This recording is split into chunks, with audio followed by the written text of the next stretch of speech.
महाभारत का महायोद्धा अभिमन्यु, जिसने युद्ध में अकेले ही कौरवों की पूरी प्रधान सेना को घायल कर दिया। अभिमन्यु का जन्म और मृत्यु एक ऐसा रहस्य है जो लोक और परलोक दोनों के भेद खोलता है, जिन्हें जानकर कोई भी हैरान हो सकता है। इस असाधारण योद्धा का भगवान श्री कृष्ण का भांजा होना और महज 16 साल की उम्र में वीर गति को प्राप्त होना एक बहुत ही विचित्र रहस्य है। दरअसल इसके जन्म से पहले ही इनके पिता ने इनकी मृत्यु की उम्र तय कर दी थी। अगर आप सोच रहे हैं कि अर्जुन ने ऐसा किया था तो आप गलत सोच रहे हैं, क्योंकि अर्जुन तो मात्र 16 वर्ष के लिए इनके पिता बने थे। इनके असली पिता यानी मूल पिता तो कोई और ही थे, जिनके प्रेम की वजह से अभिमन्यु अल्पायु पैदा हुए थे।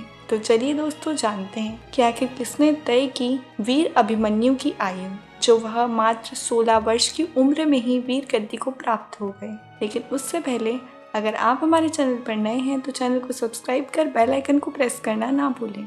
अभिमन्यु के बारे में ऐसी कथा है कि यह पूर्व जन्म में भगवान श्री कृष्ण के शत्रु थे, लेकिन इनका जन्म भगवान शिव के वरदान स्वरूप हुआ था। ऋषि शेषीरायण ने भगवान शिव से वरदान में एक ऐसा पुत्र प्राप्त किया था जिसे कोई पराजित नहीं कर सकता था। शेषीरायण ऋषि का यह पुत्र काल्यवन कहलाया। जरासंध के बहकावे में आकर काल्यवन ने मथुरा पर आक्रमण कर दिया। भगवान श्री कृष्ण ने चतुराई से काल्यवन को राजा मुचकुंद की गुफा में ले आए।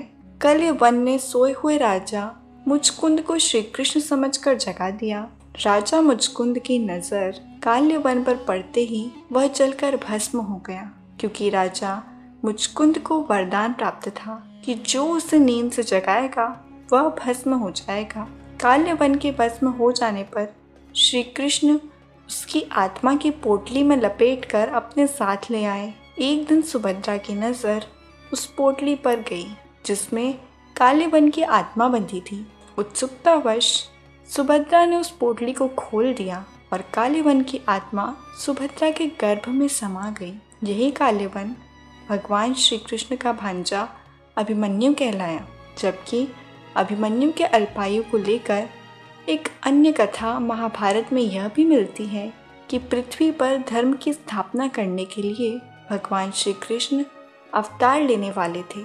तभी सभी देवी देवताओं ने इसमें योगदान करने के लिए कहा। सभी देवी देवता इसके लिए तैयार हो गए।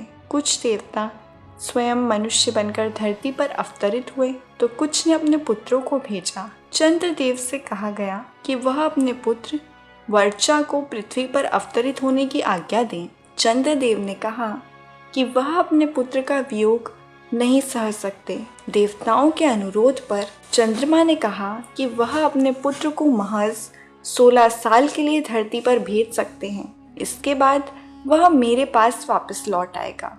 चंद्रदेव का यही पुत्र अभिमन्यु कहलाया। पिता चंद्रदेव ने अपने पुत्र की आयु महज 16 वर्ष निर्धारित की थी। इसी कारण सुभद्रा के गर्भ में अभिमन्यु चक्रव्यूह में प्रवेश करना तो सीख गए, लेकिन जब चक्रव्यूह से निकलने का रास्ता अर्जुन बता रहे थे उस समय सुभद्रा को नींद आ गई।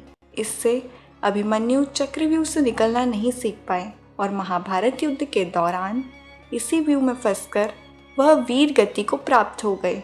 अभिमन्यु के अल्पायु होने के रहस्य को श्री कृष्ण जानते थे, इसीलिए जब भी अभिमन्यु ने चक्रव्यूह से निकलने का रास्ता श्री कृष्ण से जानना चाहा वह टालते रहे और विधि का विधान सफल हुआ।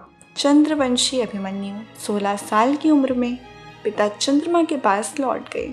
तो दोस्तों, आज की वीडियो में बस इतना ही। जानकारी पसंद आई हो तो चैनल को सब्सक्राइब अवश्य करें। धन्यवाद।